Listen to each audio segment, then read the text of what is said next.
पण आमचा दादा म्हणजे अमिताभ बच्चन आहे, तो निघाला जॉनी लिव्हर. त्यामुळे तुम्ही वारंवार वारंवार माझा दादा म्हणत गेलात ना, ते फार चालणार नाही. अरे दादा तुम्हाला विचार आहे ना, तुम्ही कशाला उगाच दादा दादा करताय?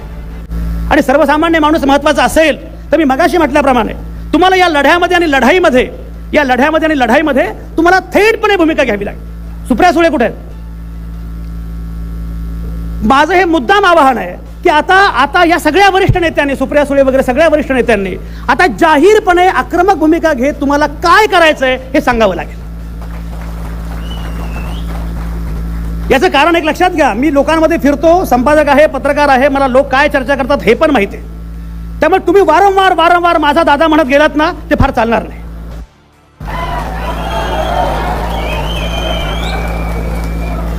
अरे दादा तुम्हाला विचार आहे ना, तुम्ही कशाला उगाच दादा दादा करताय? पण आमचा दादा म्हणजे अमिताभ बच्चन आहे, तो निघाला जॉनी लिव्हर.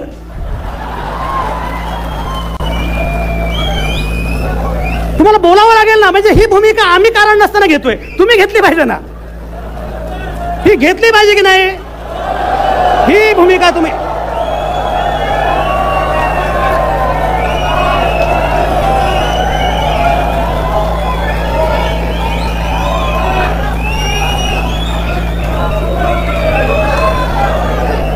यस. आणि म्हणून ही भूमिका घेतली पाहिजे. बाकी सक्षना, मुक्ताई, चांगदेव वगैरे सगळं ठीक आहे, पण मुक्ताई बोलली पाहिजे ना.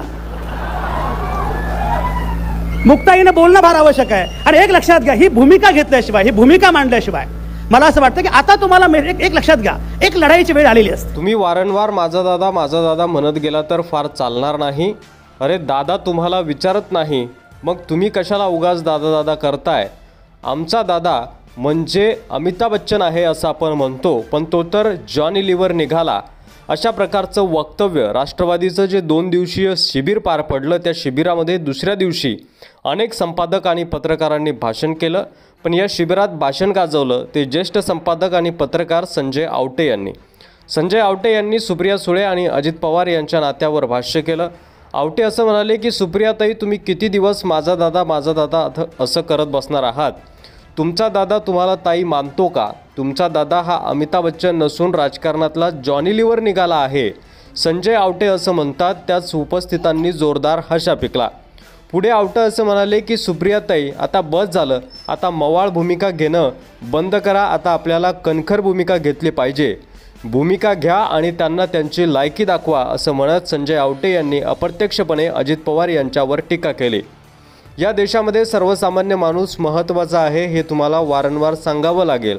आणि सर्वसामान्य माणूस महत्त्वाचा असेल तर मी मगाशी म्हटल्याप्रमाणे तुम्हाला या लढ्यामध्ये आणि या लढाईमध्ये तुम्हाला थेटपणे आणि कणखर भूमिका ही घ्यावी लागेल असं म्हणत या शिर्डीच्या सभेमध्ये संजय आवटे यांनी आपलं जोरदार भाषण गाजवलं.